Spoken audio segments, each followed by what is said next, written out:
உறவுகள் அனைவருக்கும் அன்பான வணக்கங்கள். சுட்டும் வெளிச்சுடரே இது ஒரு புது தொடர். அதனால் ஃபஸ்ட்டு ஒரு இன்ட்ரோவோட ஸ்டார்ட் பண்ணிடலாம். அபி அப்படிங்கிறவங்க ஜெயிலில் இருக்காங்க. அவங்களோட பொண்ணு வந்துட்டு பார்த்தா சுடர். அவங்க 10 வயசு ஆயிடுச்சு. அப்படிங்கும்போது 10 வயசான ஒரு குழந்தைய பெண் குழந்தைய இங்கே வச்சிருக்க முடியாது. அப்படிங்கிறனால என்ஜிஓலேருந்து ஒருத்தவங்கள வர சொல்லி அவங்க கூட அனுப்பிடணும் அப்படின்னு பார்க்குறாங்க. பொதுவாகவே ஒரு பெண் குழந்தை அப்படின்னா அது கார்டியன் கிட்ட தான் ஒப்படைக்கணும். இந்த 10 வருஷத்தில் உன்னை பார்க்குறதுக்கு யாருமே வரலை, நீயும் யாரையும் பார்க்கணுன்னு மனு கொடுக்கல, அதனால நான் என்ஜிஓலேருந்து ஒருத்தவங்கள வர சொல்லியிருக்கேன் அப்படின்னு சொல்லிட்டு அங்கே இருக்கிறவங்க சொல்கிறாங்க. சாவித்ரி மேடம் அப்படிங்கிறவங்க தான் அவங்க சொல்கிறாங்க. அப்போ அபி சொல்கிறது என்னென்னா, அபிங்கிறது இந்த இடத்துல வினுஷா, அவங்க கண்ணாம்மா இருக்காங்களே அவங்க என்ன சொல்கிறாங்க, இல்லை மேடம் என்ஜிஓக்கு அனுப்ப வேண்டாம், நான் ஒரு லெட்டர் எழுதி கொடுக்குறேன், அதில் இருக்க அட்ரஸில் கொண்டு போய் கொடுங்க, அவர் இந்த உலகத்திலே எனக்குன்னு ஒரு உயிர் இருக்குன்னா அது அவர் தான், அவர்கிட்ட கொண்டு போய் விட்டுருங்க அப்படின்னு சொல்லி கொடுக்குறாங்க. அந்த இடத்துல அந்த குட்டி பாப்பா சுடர் அவங்க அம்மாவை அம்மு அம்மு அப்படின்னு சொல்லிட்டு ரொம்பவும் பாசத்தில் பேசும்போது அது ரொம்பவே கண் கலங்கக்கூடிய ஒன்றா தான் இருக்குது. நான் இங்கேருந்து போக மாட்டேன் அம்மு உன்னை விட்டு அப்படின்னு சொல்லி ரொம்பவுமே அழுகும்போது அம்மா சொன்னால் நீ கேட்பில அப்படின்னு சொல்லும்போது, உன்னை விட்டு போக சொல்லாமல் நீ எது சொன்னாலும் நான் கேட்குறேன் அம்மோ அப்படின்னு சொல்லும்போது, உன்னோட எதிர்காலம் நல்லா இருக்கணும்னு சொல்லி தானே அம்மா சொல்கிறேன், போடா அப்படின்னு சொல்கிறாங்க. அதுக்கு உடனே கண்டிப்பாக நான் போய் படித்து உன்னை சீக்கிரமாக வெளியே கூட்டிகிட்டு போயிடுவேன் அம்மோ அப்படின்னு சொல்லிட்டு அங்கேருந்து கிளம்பி போகிறாங்க. அங்கேருந்து கிளம்பி போகும்போதே பார்த்தா ரோட்டில் ஒரு லாரியிலேருந்து பயங்கரமாக அந்த ஹார்ன் சவுண்டு கேட்கும்போது அந்த குழந்தைக்கு ரொம்பவுமே பயமாக இருக்குது. ஏன்னா ஒரு ஜெயிலில் இருக்க அந்த சூழல்லே வளர்ந்துட்டு வெளியில் வரும்போது அந்த குழந்தை எப்படியெல்லாம் இருக்கும் அப்படிங்கிறத நான் ரொம்பவுமே அழகாக காட்டியிருக்காங்க. அப்போ இது என்ன சவுண்டு மேடம் அப்படின்னு கேட்கும்போது, முன்னாடி போகிறவங்களுக்கு வழி விட்டு போகணும்ல அவங்க, அதனால் ஹார்ன் கொடுத்துட்டு போகிறாங்கம்மா அப்படின்னு சொல்கிறாங்க. அதுக்கு உடனே சுடர் இல்லை நம்ம ஜெயிலில் எல்லாம் சாப்பாடு வாங்க போகும்போது லைனில் போவோம்ல, அந்த மாதிரி ஏன் லைனில் இந்த வண்டியெல்லாம் போகக்கூடாது அப்படின்னு சொல்கிறாங்க. அதுக்காக தான் அங்கே பாரு ரோட்டில் குறுக்க ஒரு கோடு போட்டிருக்காங்களா, இதெல்லாம் ஃபாலோ பண்ணி போகணும், கொஞ்ச நாள் ஆச்சுன்னா உனக்கே அதெல்லாம் புரியும் சுடர் அப்படின்னு சொல்கிறாங்க. போகும்போதுமே பார்த்தா ஒரு பிரிட்ஜ் மாதிரி இருக்குது, அங்கே நிப்பாட்டிட்டு அங்கே பெரிய ஆறு ஒன்று ஓடுது. அதை பார்த்தோன்னே ஐயோ எவ்வளோ தண்ணி அப்படின்னு சொல்லி கேட்குறாங்க. எதுக்காக இதெல்லாம் சேர்த்து வச்சுருக்காங்க அப்படின்னு சுடர் கேட்கும்போது, இது சேர்த்து வைக்கல சுடர், இது பேர் தான் ஆறு, ரிவர்னு நீ புக்கில் படிச்சிருப்பில்ல அப்படின்னு சொல்லும்போது, ஆமாம் அப்படின்னு சொல்கிறாங்க. உனக்கு எப்படி சுடர்னு அழகாக ஒரு பேர் இருக்கோ அதே மாதிரி இது பேர் ஆரணி அப்படின்னு சொல்கிறாங்க. ஆரணி என் பேர் சுடர், இங்கே பாரு இதுதான் என்னோட அம்மு அப்படின்னு சொல்லிட்டு கையில் இருக்க அவங்க அம்மாவோட ஒரு பொம்மையை காட்டுறாங்க. நான் சீக்கிரமாக என் அம்மாவையும் கூட்டிகிட்டு உன்னை காட்டுறேன் அப்படின்னு சொல்லிட்டு அந்த இடத்துல ஜாலியாக பேசிட்டு திரும்ப அங்கேருந்து கிளம்பி போகிறாங்க. இப்போ எங்கே கூட்டிகிட்டு போகிறாங்க அப்படின்னு சொல்லி பார்த்தா அவங்களோட அண்ணா வீட்டுக்கு கூப்பிட்டு போகிறாங்க. அந்த அண்ணா யார் அப்படின்னு சொல்லி பார்த்தா பாண்டியன் ஸ்டோர்ஸில் இருக்க பழனி மாமா, அவர் தான் இந்த இதில் சண்முகம் அப்படிங்கிற ஒரு கேரக்டர் பண்ணுறாரு. அவர் எப்படியாப்பட்ட கேரக்டர் அப்படிங்கும்போது மனைவி சரளாங்கிறவங்க தான் அங்கே ரொம்பவுமே டாமினேட் பண்ணுற மாதிரி இருக்காங்க. அவங்களுக்கு 2 பசங்க இருக்காங்க, ஒரு பொண்ணு ஒரு பையன். அவங்கள கான்வென்ட்டில் அவங்க படிக்க வைக்கிறாங்க. அப்படிங்கும்போதுமே அவர் டெய்லராக இருக்கார். அந்த வருமானம் பத்தலை அப்படிங்கும்போது பசங்களுக்கு ஸ்கூல் ஃபீஸ் கட்டுற அந்த லாஸ்ட் டேட்டு வந்துருச்சுங்கும்போது போய் குழந்தைங்க கேட்கும்போது சரளா இந்த இடத்துல 9,200 ரூபாய் சேமிப்பு பணம் எண்ணி வைக்கிறாங்க. இருந்தாலும் அந்த பணத்தில் கட்டக்கூடாது அப்படிங்கிற மாதிரி அவங்க நகை வாங்கணும் அப்படிங்கிறதுக்காக அந்த பணத்தை சேர்த்து வச்சுட்ருக்காங்க. போயிட்டு உங்கள் அப்பா சொன்னார்ல இன்றைக்கி கட்டுறேன்னு, போய் உங்கள் அப்பா கிட்டே கேளுங்க அப்படின்னு சொல்லும்போது அங்கே போய் அப்பா அப்படின்னோடனே கிளம்பிட்டீங்களாடா அப்படின்னு சொல்லி கேட்குறாரு. கிளம்பிட்டோம்ப்பா அப்படின்னு சொல்லும்போதே சரளா வேகமாக இன்றைக்காவது அந்த ரெக்கார்டை உடைப்பீங்களான்னு பார்க்கலாம் அப்படின்னு சொன்னோன்னே, என்ன ரெக்கார்டு அப்படின்னு கேட்குறாங்க. இல்லை பொதுவாகவே எல்லா பிள்ளைங்களும் ஃபீஸ் கட்டி முடிச்சதுக்கப்புறம் பிள்ளைங்களை வெளியே நிற்க வச்சு அதுக்கப்புறமா தானே நீங்கள் போய் ஃபீஸ் கட்டுறீங்க, பெரிய ஸ்கூலில் படிக்க வைக்கணும்னு நினச்சா மட்டும் பத்தாது, அதுக்கான வருமானமும் வேணும், இப்படி நீங்கள் தைச்சிக்கிட்டே உட்காந்துருந்தீங்கன்னா எந்த காலத்தில் பணம் சேர்க்கறது அப்படின்னு சொல்கிறாங்க. நான் அந்த ரெக்கார்டை தான் உடைப்பீங்களான்னு கேட்டேன் அப்படின்னு சொன்னோன்னே அந்த இடத்துல அவருக்கு கோவம் தான் வருது. இருந்தாலும் குழந்தைங்க முன்னாடி காட்டிக்காமல் இன்றைக்கி பணம் வந்துருண்டா, நாளைக்கு அப்பா ஸ்கூலுக்கே நான் கட்டிடுறேன், சரியா இன்றைக்கி கிளம்புங்க அப்படின்னு சொல்லிடுறாங்க. 2 பேருமே ஸ்கூலுக்கு போயிடுறாங்க. வீட்டில் இவங்க வேலை பார்த்துட்டு இருக்கும்போது பார்த்தா கரெக்டாக சுடரை கூட்டிகிட்டு அந்த என்ஜிஓலேருந்து வந்திருக்க மேடம் வராங்க. சுடரை வெளியில் நிற்க வச்சுட்டு இவங்க உள்ளே பேசுகிறாங்க. அப்போ வந்தோடனே சொல்லுங்கள் மேடம் அப்படின்னு கேட்குறாங்க. இந்த மாதிரி நான் என்ஜிஓலேருந்து வந்திருக்கேன் அப்படின்னோடனே, என்ன விஷயமா வந்திருக்கீங்க அப்படின்னோடனே, அபி உங்களை பார்க்க சொன்னாங்க அப்படின்னு சொல்கிறாங்க. அபினா அப்படிங்கும்போது உங்கள் தங்கச்சி அபி தான் அப்படின்னு சொன்ன உடனே அவருக்கு ஒரு மாதிரி கண்ணெல்லாம் கலங்குது.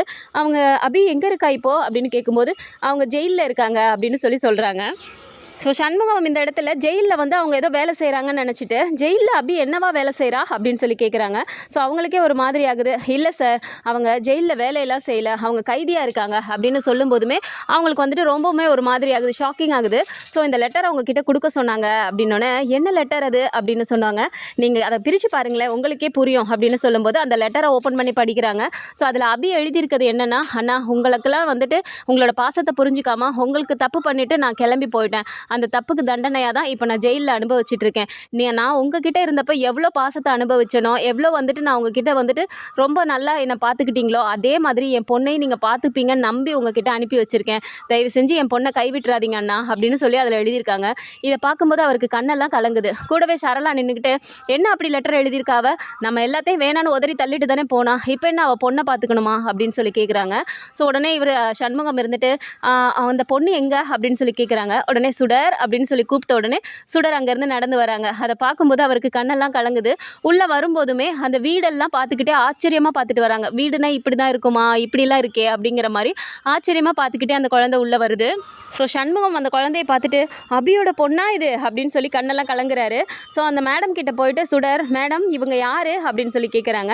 இவங்க தான் உன்னோட மாமாமா அப்படின்னு சொன்ன உடனே, மாமாண்ணா அப்படின்னோடனே உங்கள் அம்மாவோட அண்ணா அப்படிங்கும்போது உடனே இவங்க, ஏன் அப்போ இத்தனை நாளாக எங்களை பார்க்குறதுக்கு நீங்கள் வரவே இல்லை அப்படின்னு சொல்லி டக்குன்னு கேட்குறாங்க. அப்போது சண்முகத்துக்கு என்ன சொல்கிறதுன்னு புரியாமல் அப்படியே ஒரு மாதிரி அவர் முழிக்கும்போது டக்குன்னு சரளா இருந்துட்டு, நீங்கள் ஜெயிலில் இருக்கீங்கன்னே எங்களுக்கு தெரியாது, என்ன தப்பை பண்ணிவிட்டு உங்கள் அம்மா ஜெயிலுக்கு போனாலும் இதில் நாங்கள் வேறு அங்கே வந்து உங்களை பார்க்கணுமா அப்படிங்கிற மாதிரி ஒரு மாதிரி சடக்குன்னு வார்த்தையை விட்டுடுறாங்க. ஸோ அந்த மேடம்க்கே ஒரு மாதிரி ஆகுது, என்னோட குழந்தை முன்னாடி இப்படி பேசுகிறாங்களேன்னு சொல்லிட்டு. ஸோ சண்முகம் இருந்துட்டு, சரளா ஒரு நிமிஷம் அமைதியாயிரு அப்படின்னு சொல்லிட்டு, இல்லைடாமா நீங்கள் எங்கே இருக்கீங்கன்னு எங்களுக்கு தெரியலையா, அதனால தான் மாமா வந்து உன்னை பார்க்கல அப்படின்னு சொல்லி சொல்கிறாரு. ஓ அப்படியா, ஓகே ஓகே, இவங்க யார், எதுக்கு இப்படி கடுப்பாக பேசுகிறாங்க அப்படின்னு சொல்லி கேட்குறாங்க. ஸோ சண்முகம் வந்து ஒரு மாதிரி சரளாவை பார்த்துட்டு, அவங்க தாண்டா உன்னோட அத்தை அப்படின்றாங்க. உடனே அவங்க முணுமுணுத்துக்கிட்டு, ஆமாம் அத்தை அப்படின்னு சொல்லிட்டு அவங்க திருப்பிக்கிறாங்க. ஸோ சண்முகம் உடனே, நான் பார்த்துக்கிறேன் மேடம், என் தங்கச்சி பொண்ணு தானே, நான் பார்த்துக்கிறேன் அப்படின்னு சொல்கிறாங்க. உடனே சரளா இருந்துட்டு, பெத்த பிள்ளைங்களுக்கு ஸ்கூல் ஃபீஸ் கட்டுறதுக்கே இங்கே முடியாமல் நீங்கள் திணறிட்டு இருக்கீங்க, இதில் இந்த பிள்ளைய வேறையா, இதெல்லாம் எப்படி நம்மளால் பார்த்துக்க முடியும், இங்கே பாருங்கள் மேடம், எங்கள் பிள்ளைங்களுக்கே நாங்கள் வந்துட்டு என்ன பண்ணுறதுன்னு தெரியாமல் முழிச்சிட்ருக்கோம், இதில் இந்த பிள்ளைய கொண்டு வந்து விட்டிங்கன்னா நாங்கள் என்ன பண்ண முடியும், எங்களெல்லாம் முடியாது அப்படின்னு சொல்லி சடக்குன்னு சொல்லிடுறாங்க. சார் என்ன சார் அப்படின்றாங்க.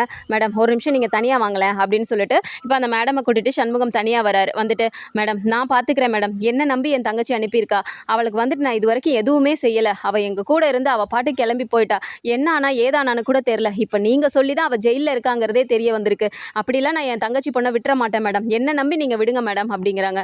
எப்படி சார், இந்த வீட்டில் இருக்கும்போது அது பெண் குழந்தை சார், இவங்க இப்படி கடுப்பாக பேசிகிட்டே இருந்தாங்கன்னா எப்படி சார், அவளோட மனம் பாதிச்சிராதா, ஏன்னா அவள் அந்த சூழல்லே இருந்தவ இப்போ தான் புதுசாக ஒரு உலகத்தை பார்க்குற மாதிரி வெளியே வந்திருக்கா அப்படிங்கிறாங்க. எனக்கு புரியுது மேடம், நீங்கள் என்ன நம்பி அனுப்புங்க, நான் பார்த்துக்கிறேன் அப்படிங்கிறாங்க.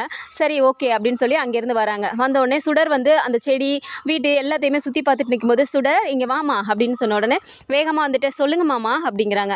சரி இனிமேல் நீ மாமா கூடயே இரு இந்த வீட்லேயே சரியா அப்படிங்கிறாங்க. என்னங்க நீங்கள், நான் சொல்லிட்டே இருக்கேன், நீங்கள் பாட்டுக்கு இங்கே இருக்க சொல்கிறீங்க அவளை அப்படின்னு சொல்லி சரளா கேட்குறாங்க. சரளா நீ ஒரு நிமிஷம் அமைதியாரு, நான் தான் பேசிகிட்டு இருக்கேன்ல அப்படின்னு சொல்லிட்டு அங்கே ஒரு மாதிரி பேசிடுறாரு. சரி நான் அவங்களும் கோவத்திலே நிற்கிறாங்க. சார் நான் கிளம்பட்டுங்களா அப்படின்னு சொல்லி அந்த மேடம் கேட்குறாங்க. சரிங்க மேடம் நான் பார்த்துக்கிறேன் அப்படின்னு சொல்லிட்டு அவங்களும், சரிம்மா இங்கே பாரு சுடர், இங்கே தான் நீ இருக்கணும், நல்லா படிக்கணும், எந்த உதவினாலும் எங்களுக்கு கால் பண்ண சரியா அப்படின்னு சொல்கிறாங்க. சரி நான் அவங்கக்கிட்ட சண்முகக்கிட்டையும் சொல்லிவிட்டு, எதுனாலும் எங்களுக்கு கூப்பிடுங்க சார் அப்படின்னு சொல்லிட்டு அவங்களும் கிளம்பி போயிடுறாங்க. ஸோ சுடர சண்முகம் வீட்டுக்குள்ளார கூட்டிகிட்டு போகிறாரு. அப்போவுமே அவங்க வந்து பாத்திரத்தை டம்மு டும்முன்னு போடுறது இந்த மாதிரிலாம் பண்ணும்போது அப்போயே ஒரு மாதிரி ஆகுது சுடருக்கு. ஏன் அவங்க அப்படி பண்ணுறாங்க அப்படின்னு கேட்கும்போது, ஒன்றும் இல்லைடா கை தவறி ஏதாவது விழுந்திருக்கும் விடு அப்படின்னு சொல்லிட்டு, ஒரு நிமிஷம் நீ இங்கே உட்கார் வரேன் அப்படின்னு சொல்லி உட்கார வச்சுட்டு உள்ளே போயிட்டு, ஏய் சரளா உனக்கெல்லாம் அறிவே இல்லையா, உன் குழந்த மாதிரி தானே அதுவும் ஒரு குழந்தை, இப்படி தான் நீ நடந்துக்குவியா அப்படிங்கிறாங்க. என்ன ஏன் குழந்த மாதிரி அதுவும் ஒரு குழந்தை, அதுக்காக எல்லா குழந்தையும் இழுத்து வச்சு என்னால் பார்த்துட்டு இருக்க முடியாது அப்படிங்கிறாங்க. என்ன இப்படி பேசிகிட்டு இருக்க, என் தங்கச்சி குழந்தை அது அப்படிங்கிறாங்க. ஸோ அங்கேயே ஒரு பிரச்சனை ஆரம்பிக்குது சுடர் மூலமாக. ஸோ அது எப்படி போகுது என்னங்கிறத அடுத்து வரப்போகிற அப்கமிங் எபிசோட்ஸில் நம்ம பார்க்கலாம். ஸோ இதில் வந்துட்டு சரளாங்கிறவங்க ஒரு வில்லி மாதிரி இருந்து அந்த குழந்தைய கண்டிப்பாக நோகடிக்க தான் போகிறாங்க. ஏன்னா இது இப்போ ஒரு புது உலகத்துக்கு வந்திருக்காங்க. வீட்டில் சமைக்கிற எல்லாமே வந்துட்டு அந்த குழந்தைக்கு வித்தியாசமாக தான் தெரிய போகுது. ஸோ அப்போ வந்து ஜெயிலில் சாப்பிட்ட உனக்கு இதெல்லாம் வித்தியாசமாக தான் தெரியும் அப்படின்னு அவங்க ஏதாவது பேசிடுவாங்களா, இல்லை அந்த குழந்தைங்களே கூட ஏதாவது அவங்களோட பொண்ணும் பையனும் வந்துட்டு சேர்ந்து விளையாடுவாங்களா, இல்லை அவங்களும் ஏதாவது வந்து ரெக்ரெட் பண்ணுற மாதிரி பண்ண போகிறாங்களா, அதனால சுடரோட மனதை ஏதாவது பாதிக்குமா, அப்படிலாம் என்ன வரப்போகுதுங்கிறத நம்ம பொறுத்திருந்து பார்க்கலாம். ஸோ இதை பற்றி நம்ம ஒரு அப்டேட்ஸ் தெரிஞ்சுக்கிறதுக்கு நம்மளோட சேனலையும் சப்ஸ்கிரைப் பண்ணிக்கோங்க. வீடியோ பிடிச்சிருக்கு அப்படின்னா சின்னதாக லைக் மட்டும் கொடுத்துருங்க. தேங்க்ஸ் ஃபார் வாட்சிங்.